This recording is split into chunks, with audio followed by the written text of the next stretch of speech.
Sama-sama kita katakan terpujilah namamu Tuhan.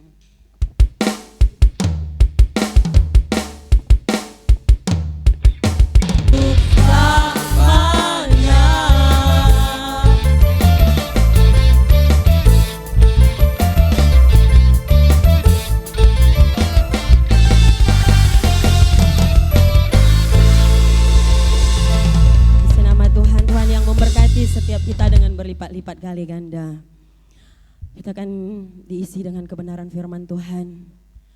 Mari kita mau berdiri atas bangsa kita. Mari kita mau berdoa buat damai sejahtera di bangsa kita. Biarlah Indonesia penuh kemuliaan Tuhan. Mari kita sama-sama bangkit berdiri. Kita mau katakan, kami berdiri di tengah umat-Mu di tempat ini Tuhan. Mau bersorak untuk kemuliaan nama-Mu Bapa. Haleluya. Haleluya Yesus. Terima kasih Tuhan.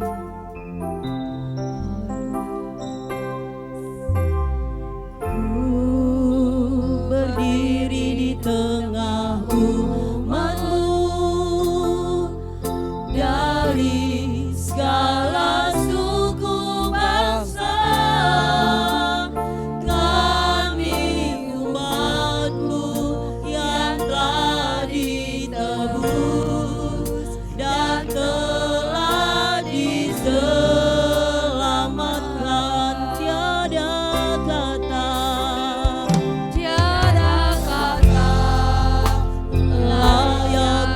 Ku berikan tiada kata untuk memuji-Mu,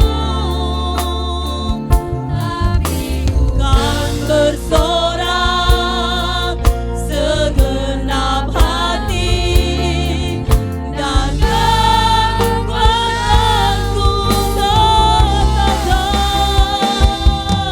haleluya, haleluya. Bagi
domba.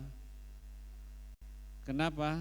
Karena kita telah bebas dari penjajahan dua bangsa, dua negara, yaitu dari penjajahan Belanda yang begitu sekian lama, 350 tahun, dan dari Jepang 3 tahun setengah. Dan itu kemerdekaan itu diraih dengan penuh perjuangan.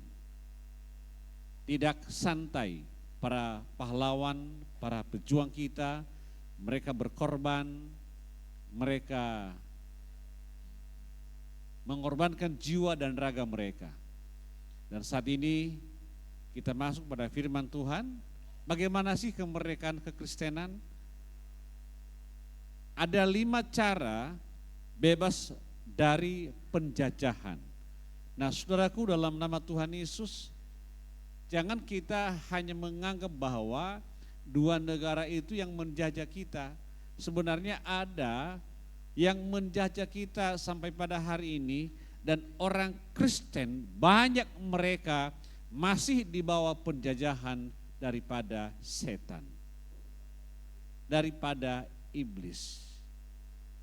Oleh karenanya perlu kita pelajari pada hari ini bagaimana cara agar kita dibebaskan dari penjajahan yang berkepanjangan, yang tak pernah berhenti, dan penjajah itu selalu datang dan datang dan datang pada setiap kita.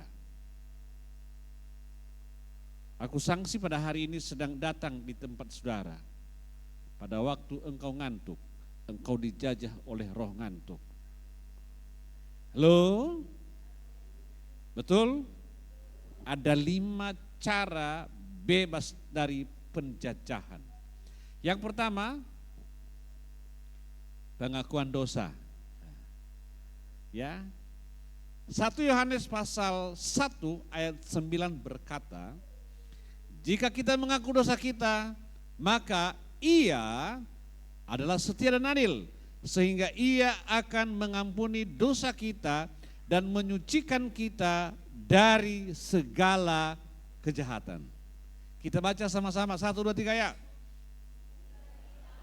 Ulangi, belum serentak. 1, 2, 3 ya.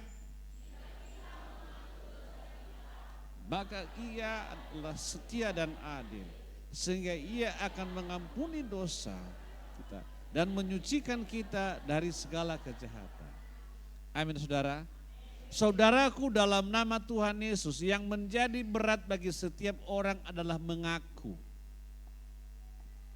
Mengaku dosa itu seolah-olah bibir ini tertutup rapat untuk mengakui segala kesalahannya. Halo? Susah mengaku. Kalau suami ada salah dalam keluarga, susah ngaku sama istri. Ibu-ibu betul? Berarti suami-suami di sini jujur semua. Betul ibu-ibu? Jujur kan? Sebaliknya, biasanya kalau ada istri melakukan kesalahan, susah mengaku kesalahannya. Bapak-bapak saya tanya, betul bapak-bapak?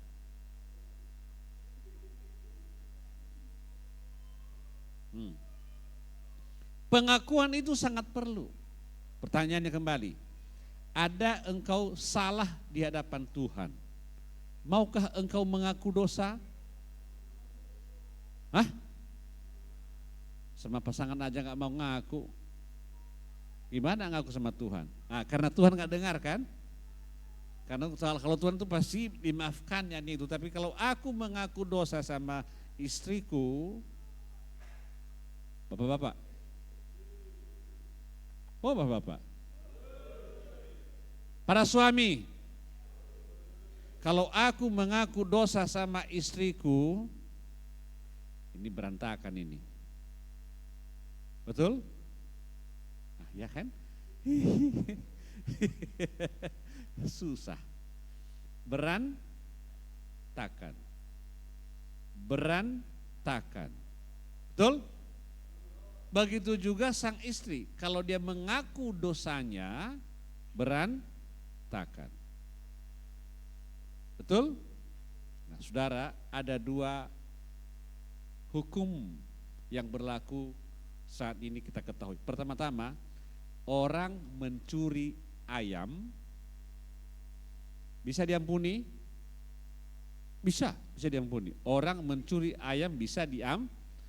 Orang melanggar lalu lintas tidak bisa diampuni, ditilang, tak, bayar. Itu lalu lintas. Halo? Tapi kebanyakan sekarang lalu lintas lampu merah pun terus. Halo? Orang Kristen jangan belajar terobos lalu lintas. Enggak ada bilang amin. Halo? Jangan biasakan terobos lalu lintas. Itu tidak mencerminkan orang Kristen. Orang yang taat dalam berambu-rambu lalu lintas adalah orang yang punya iman. Kenapa? Kalau seandainya orang lain kita tabrak, kasihan hidupnya. Kalau kita kena tabrak, kasihan kehidupan keluarga kita di belakang.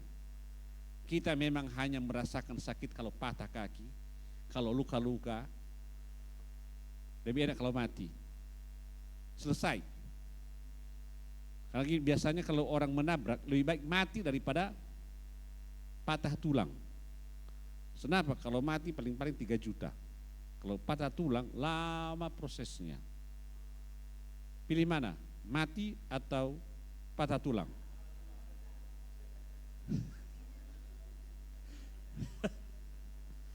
Nah, saudaraku, dalam nama Tuhan Yesus, beberapa slogan selalu berkata, ya, mengatakan bahwa keterbukaan adalah awal daripada pemulihan.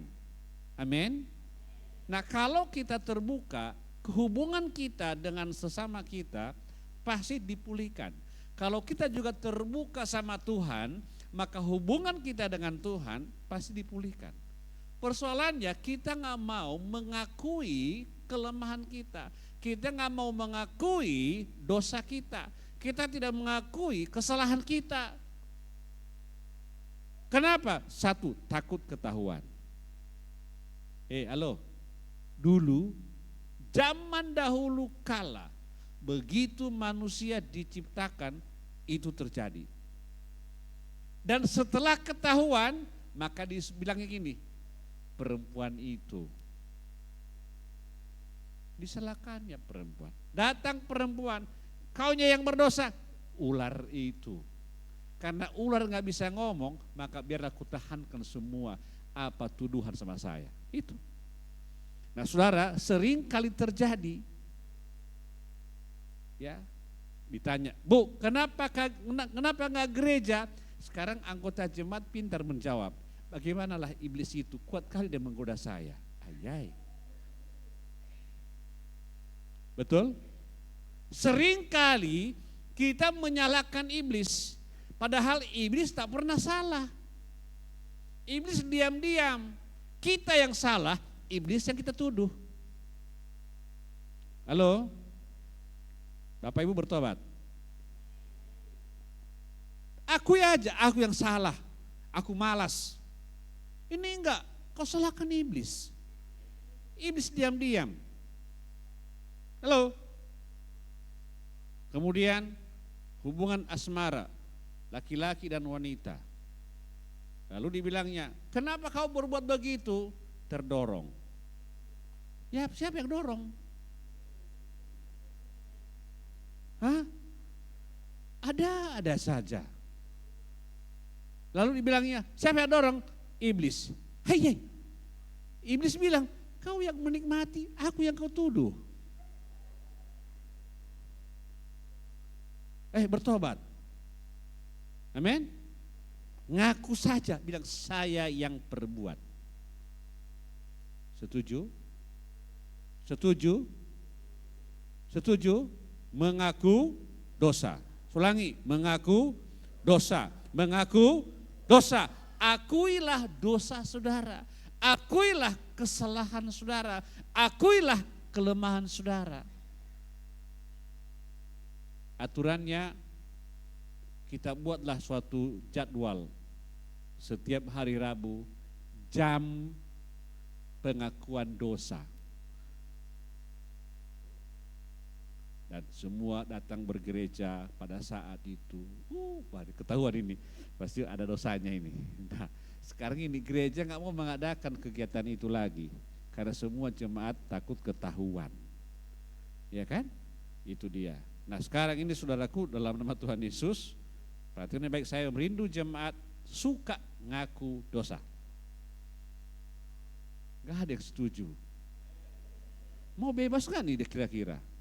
Engkau gak ngaku, engkau gak bebas. Amin. Mengaku dosa. Di hadapan manusia boleh engkau bersandiwara, Bapak Ibu. Halo?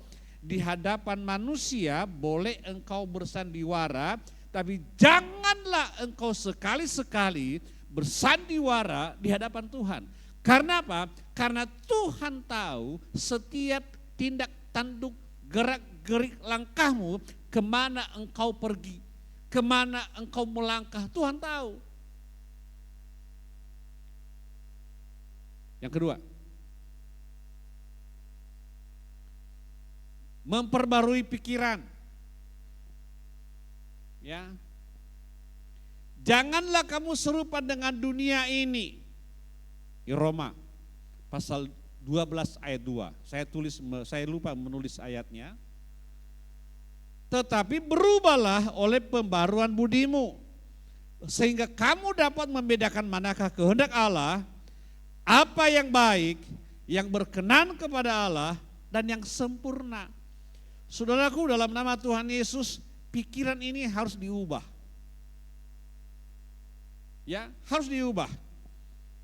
Supaya apa? Jangan kita menyerupakan diri kita dengan tetangga kita yang suka berdosa. Kalau dia merokok, kau juga merokok, itu salah. Kalau dia mabuk, kau juga mabuk, itu salah. Itu tidak, hanya tanya apakah ini berkenan kepada Allah atau tidak. Tanya, kalau saya merokok ini berkenan kepada Allah atau tidak. Kalau saya mabuk ini berkenan kepada Allah atau tidak. Kalau saya berzinah ini apakah berkenan kepada Allah atau tidak. Kalau saya berbohong ini apakah berkenan kepada Allah atau tidak. Halo? Kita harus berubah. Pikiran ini berubah, pikirkan dong. Ingat ya, orang yang tidak punya pikiran itu, orang yang tak punya pikiran adalah binatang. Gak bisa dibedakannya mana yang baik, mana yang buruk. Sama semua. Ya, sama semua. Kita manusia, ciptaan Allah, memiliki pikiran. Itu yang disebut di dalam tubuh manusia ada 3 hal. Yang pertama ada jiwa, ada tubuh, jiwa, dan roh. Tubuh ini, tubuh yang sakit ini, tubuh, jiwa itu pikiran, pikiran. Tuhan berikan pikiran kepada kita untuk membedakan mana yang baik, mana yang jahat. Kemudian dia memberikan roh bagi kita, yaitu roh kehidupan, supaya saudara dan saya bisa hidup. Ada amin? Saudaraku, dalam nama Tuhan Yesus, jangan engkau serupa dengan dunia ini. Jangan serupa. Jangan samakan dirimu dengan yang lain. Tapi engkau berkata, saya ini berbeda. Amin. Saya berbeda. Kita berbeda. Ya, kita harus bangga kita berbeda, enggak sama kita dengan yang lain. Makanya kalau ada tetanggamu lagi cari-cari pasal bagimu, jangan samakan dirimu dengannya. Kita berbeda. Halo? Kalau sampahnya dibuang ke rumahmu gara-gara kita tinggal di komplek, sapunya, udah sapukan saja nggak apa-apa. Jangan samakan. Lalu sampai yang sudah ke sana tadi, kau buang ke rumahnya. Itu salah. Kemudian datanglah ayamnya. Datang dan pergi ke rumah saudara. Lalu ayam, dasar ayam, gak punya pikiran. Lalu dia drop di situ sesuatu. Apa itu yang di dropnya? Hah? Mutiara? Kotoran ya. Ada kotoran. Lalu karena engkau melihat gondok, engkau melihat ayamnya tadi, kau ambillah kotoran ayam tadi, kau buang ke sebelah tetangga saudara. Salah. Halo? Halo? Ada orang di sini? Oh, ada rupanya. Berubah, amin? Berubah. Yang ketiga, biar cepat selesai. Hanya 5 kan? Ini ketiga, habis ini pulang kita. Mencari pertolongan. Dalam Galatia pasal 6 ayat 1 berkata, saudara-saudara, kita sama-sama baca yuk, 1, 2, 3 ya. Saudara-saudara, kalaupun seorang kedapatan melakukan suatu pelanggaran, maka kamu yang rohani harus memimpin orang itu ke dalam yang benar dan dalam roh lemah lembut, sambil menjaga dirimu sendiri, supaya kamu juga jangan kena pencobaan. Amin. Contoh. Ada saudaramu, ada anak-anak kita kedapatan melakukan pelanggaran. Saya nggak tahu ya kalau di daerah saudara cakap kotor itu manis atau kotor. Yang betul nih. Nah, kalau saudara bilang kotor, jangan ada dalam mulut anak-anak kita. Amin ibu-ibu. Amin anak muda. Anak muda amin. Kalau ada cakap kotor di mulut, buang mulutnya atau buang kata-katanya. Bukan dibuang mulutnya. Lebih bagus buang mulutnya karena di dalamnya ada yang kotor. Halo? Lalu engkau tuntun anak itu, nak. Sering saya bilang begini. Karena banyak kali anakku bahasa mereka aneh-aneh, bahasa bumi, saudara. Dan karena mereka memiliki bahasa-bahasa bumi, dan saya bilang, ada yang melapor, Pak, tadi anak ini bahasa kotor. Lalu, nak, sini, kenapa kamu bahasa kotor? Dari mana kau dapat itu? Dari kampung ya. Dasar anak yang jujur, iya, pulangkan ke kampung ya. Di sini tidak boleh bahasa kotor. Itu terus. Dan tiap tahun, setiap pergantian semester, dan berganti juga orangnya, bahasa yang sama selalu ada. Itu contoh, saudara. Nah, kalau ada di rumah kita, tuntun mereka dengan apa tadi? Dengan cara gimana? Dengan roh lemah lembut. Amin. Jangan marah. Roh lemah lembut. Nah, saudara begini. Kalau suamimu selingkuh, bisakah engkau menuntun dia dengan lemah lembut? Pak, jangan selingkuh ya.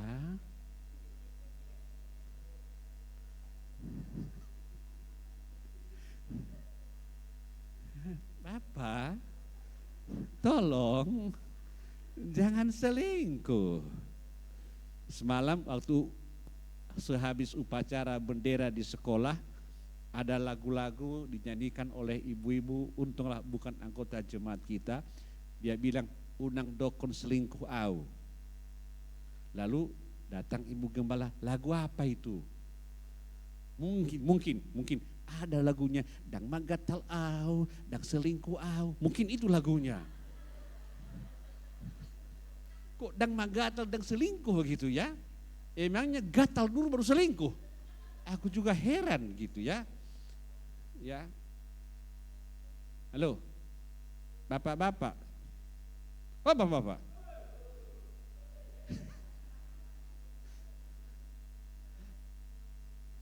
jangan sampai terjadi.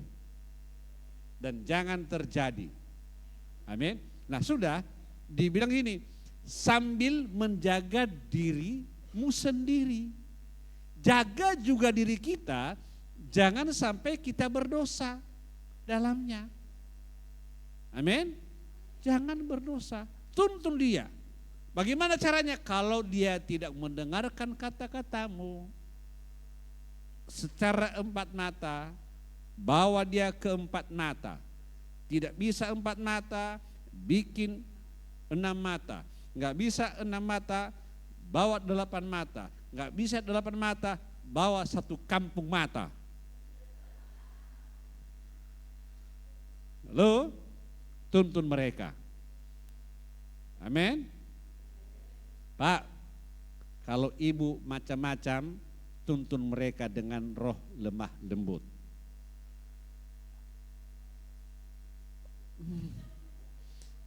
Bapak, tuntun wanita ini lemah lembut.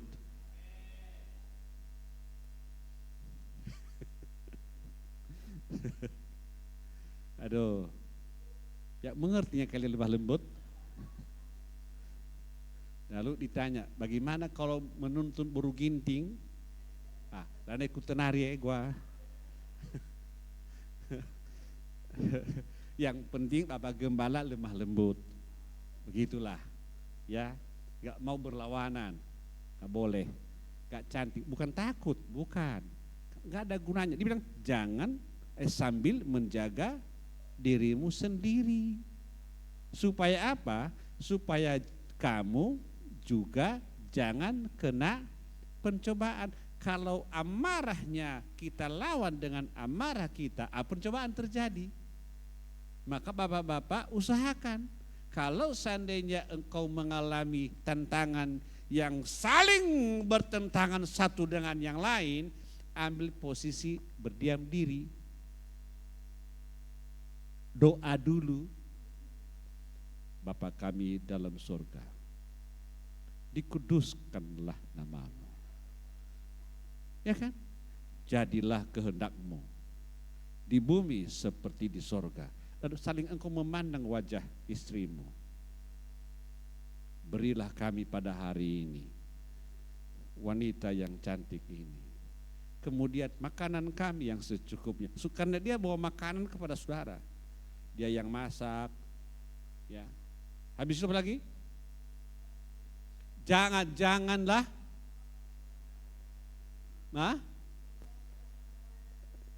janganlah bawa kami ke dalam pencobaan. Tuhan gak mau membawa saudara dalam pencobaan, tapi kadang-kadang kita yang mau masuk dalam pencobaan itu. Sehingga kita gampang dicobai. Makanya laki-laki jangan mau dicobai, karena kitalah orangnya yang menang dari pencobaan. Amin. Siapa yang menang pencobaan? Yesus. Pada suatu ketika Yesus dibawa Roh Kudus dia ke padang gurun. Dan dia dicobai iblis. 3 kali dia dicobai.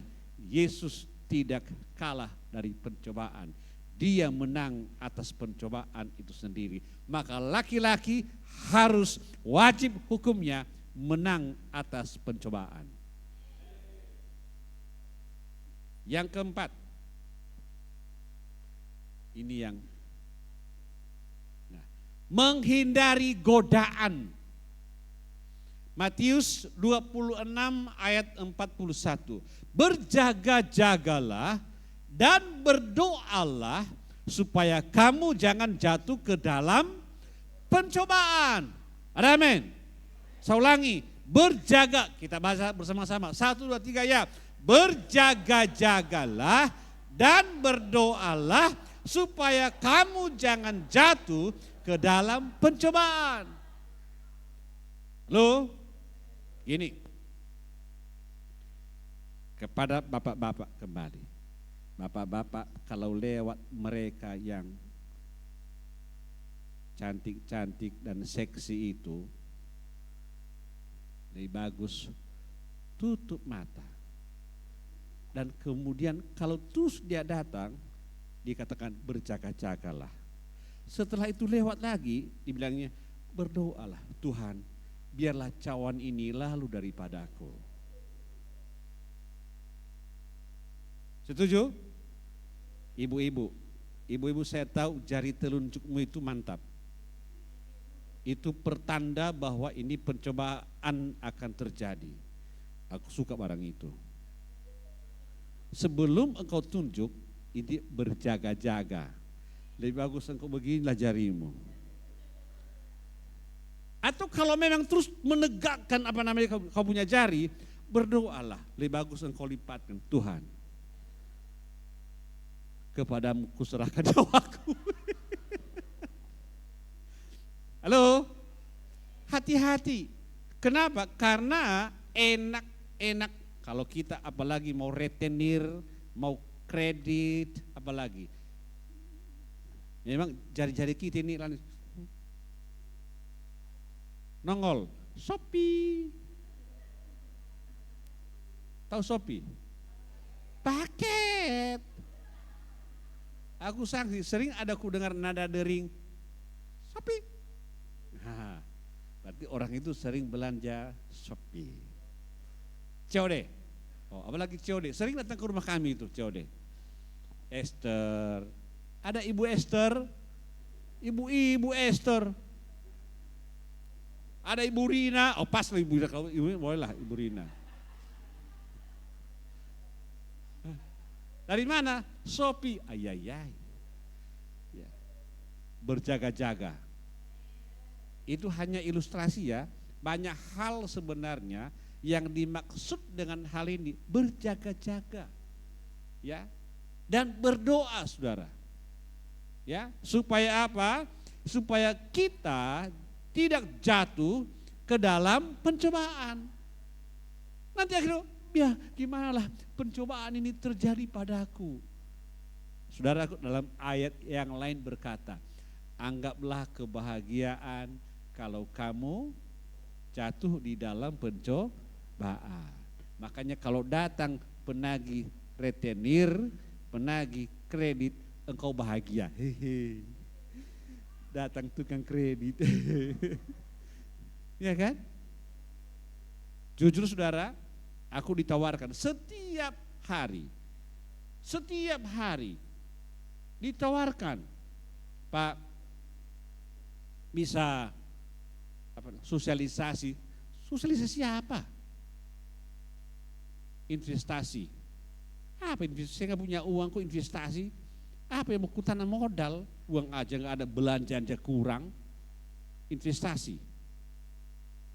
Ya, akhirnya aku bilang, aku lagi bawa mobil ya, mohon maaf lahir batin, minal aidin wal faizin. Kapan hubungi Pak? Sore bisa? Oh, sore boleh. Sore hari matikan telepon. Kenapa saudara? Enak memang, tergiur, tapi saya minta berjaga-jaga. Amin? Nggak sembarangan. Kemudian ada lagi, Pak, kami kasih Bapak, bukan kecil loh, kredit 100 juta. 100 bisa gunakan untuk bangun rumah yang malah mau dibangun, begitulah. Bisa beli yang lain, beli apa lagi? Aneh-aneh aja tawarannya. Beli yang ini, beli yang itu. Aku bilang, mohon maaf, saya enak menerima sakit bayarnya. Nanti begitu saya tidak sanggup membayarnya, engkau akan bawa polisi bagi saya dan ku penjarakan saya. Daripada aku masuk penjara, lebih bagus jangan ada komunikasi lagi dengan saya. Kuhentikan. Siapa yang gak tergiur? 100 juta.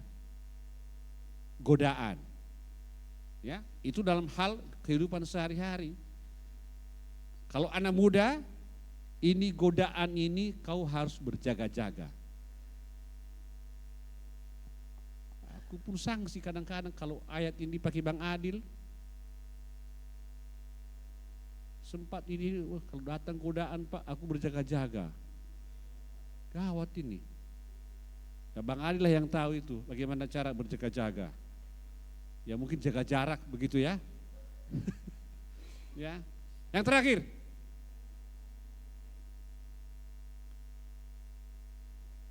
Praktik disiplin rohani. Dalam Galatia 5 ayat 16 berkata, hiduplah oleh roh, maka kamu tidak akan menuruti keinginan daging. Jadi kalau kita hidup oleh karena Roh Kudus yang ada dalam diri kita, maka keinginan daging ini terhindar semua. Tahu semua apa keinginan daging? Hawa nafsu. Macam itu semua keinginan daging. Ya. Keinginan mata itu juga keinginan daging. Keangkuhan hidup itu keinginan daging. Ya. Maka perlu kita harus berubah. Jangan sampai kita dijajah oleh keinginan daging kita. Daging kita ini menjajah kita, ini membawa kita dalam berbagai masalah. Harus kita berhati-hati. Kita harus praktekkan hidup oleh roh. Maka biarlah roh kita bersekutu dengan Tuhan. Jangan daging kita engkau biarkan untuk hidup di dalam duniawi. Tapi roh kita harus hidupi roh itu sendiri. Apa yang Tuhan katakan, kalau seandainya engkau mengingini sesuatu, tanya Tuhan dulu, Tuhan apakah ini kebutuhan atau keinginan? Amin. Kebutuhan atau keinginan? Kebutuhan atau keinginan? Selalu engkau bertanya. Engkau bertanya sama Tuhan. Dan Tuhan akan menjawab dengan lemah lembut. Kalau memang itu kebutuhan, itu kebutuhan. Tapi kalau itu keinginan dagingnya, jangan engkau melakukannya, hentikan. Halo? Keinginan daging hentikan. Keinginan roh silakan raih keinginan roh itu sendiri. Contoh, beribadah. Hari ini kan agak hujan-hujan kan? Hujan kan? Nah, kalau tadi keinginan daging, Bapak Tuhan itu taunya itu. Ya kan? Tuhan itu tahu. Ya, Tuhan maklumi kok. Ya. Ya, Tuhan maklumi. Keinginan apa itu? Keinginan apa itu? Keinginan daging. Bukan keinginan roh. Roh di dalam bersekutu dengan Tuhan, daging kita, makanya gini, Yesus pernah berkata, roh memang penurut tetapi daging lemah. Saudaraku, dalam nama Tuhan Yesus, kita harus mematikan daging lemah. Mari kita ikuti keinginan roh. Seperti mana yang ditulis, hiduplah oleh roh. Ya. Jangan hidup oleh kedagingan, tapi oleh roh. Ya. Turuti keinginan Roh Kudus dalam hidup saudara. Supaya apa? Supaya kau bebas dari penjajahan setan, penjajahan iblis. Demikian firman Tuhan yang saya sampaikan pada hari ini. Saya percaya kita telah merdeka semua.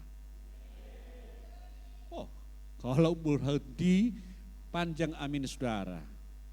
Dan aminnya kor. Tadi saat khotbah amin, enggak ada yang bilang amin. Mengerti aku isi hatimu. Amin. Loh, mana sih para penyanyi tadi? Enggak mau kalian mendampingi saya ya.